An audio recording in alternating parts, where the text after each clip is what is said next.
Hello, I'm Janelle Muller. I'm one of our art teachers at the high school.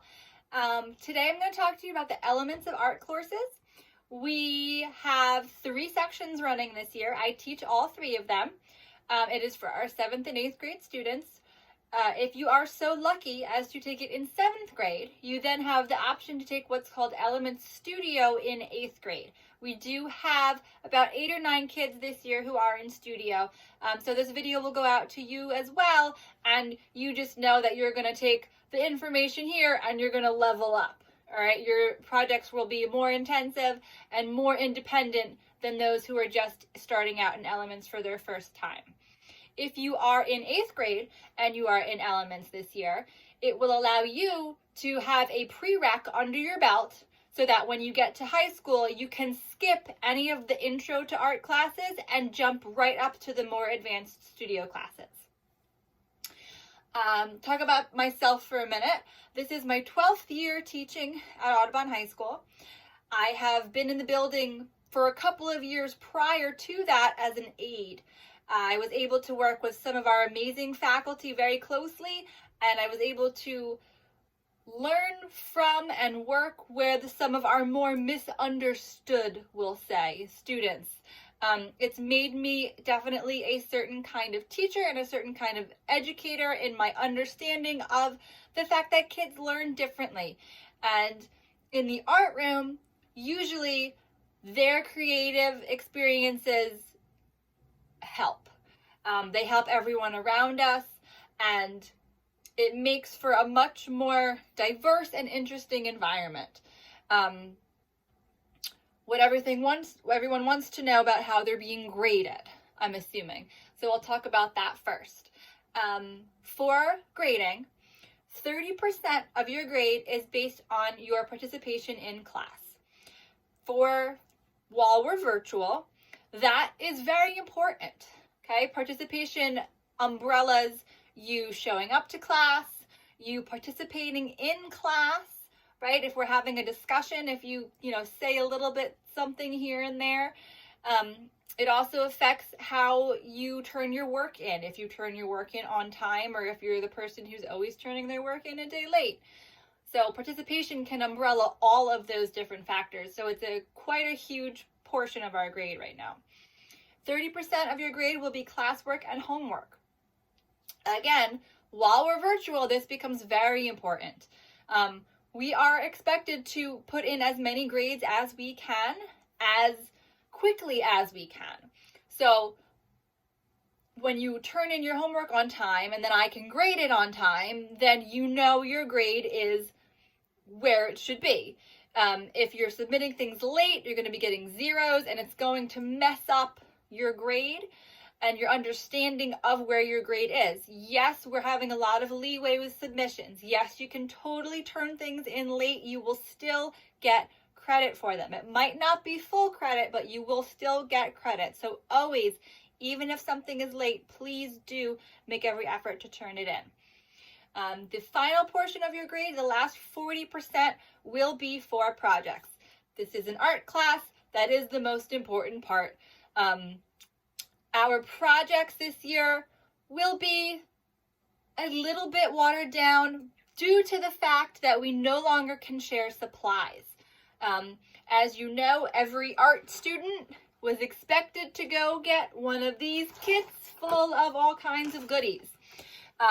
Because we needed so many of them, the contents of them are a little bit watered down than usual, but we still have a lot of really great intensive projects planned. So make sure you get your kit if you haven't done that yet. And also 40% of your grade will be for the projects that we use these supplies for. For elements, for the most part, I'd say about 90 of you want to be here. 90% of you want to be here.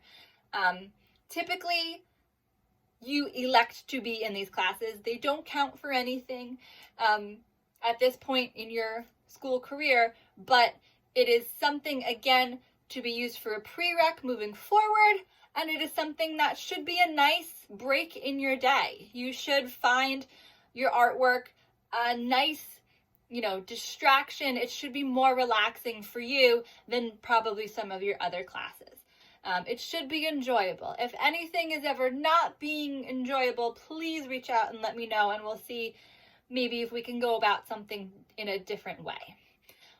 While we are in class, while we are virtual, I do expect to do as much live teaching as possible. In my head, I can do this just as if we were in my room, assuming you all take responsibility for participating and having your work completed before class. We can pretty much have the environment that we would if we were all together. Any questions you ask, you might benefit your classmates. So, participation is key. It's helpful for everyone, not just for you if you have a question, but there might be 2 or 3 other people who have that same question, and you asking it in class helps them as well. I do request that you have your camera on if you are comfortable doing that. It's just polite to me. It's polite to your classmates. It lets us all know that you are engaged in our conversation and you are a willing participant in what we are doing. It also helps me obviously know that you are, in fact, there and paying attention.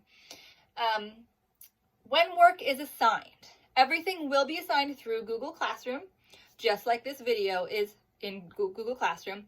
The due dates are very clear when you're in that learning format. So you should have, pretty much have already practiced working with Google Classroom. The only thing that may be different for you is how we in art class will post assignments. For the most part, your assignments will be posted to a group presentation. If we were live in my classroom, we would all see what everyone was working on.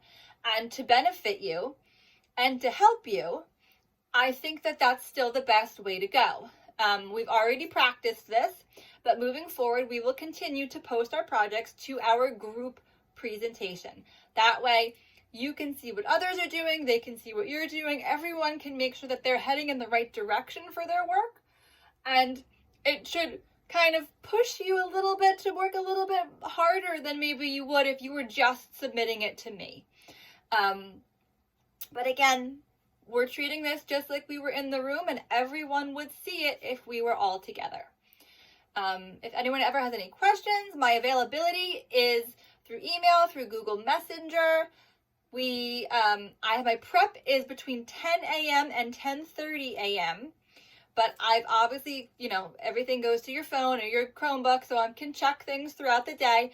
I'm also available after school hours into the evening. I know I'm supposed to shut things off, but I don't. I'm always checking my email. So please reach out if you ever have any questions. Parents, guardians, students, anyone, do not hesitate to reach out. I think that's the best approach for all of us. We need to be asking questions, and we need to get answers to our questions as quickly as we can. I hope you guys have a great year. Please reach out if you need anything, and I hope that gave you a little bit more information about what the expectations are for our class. All right, I'll talk to you soon.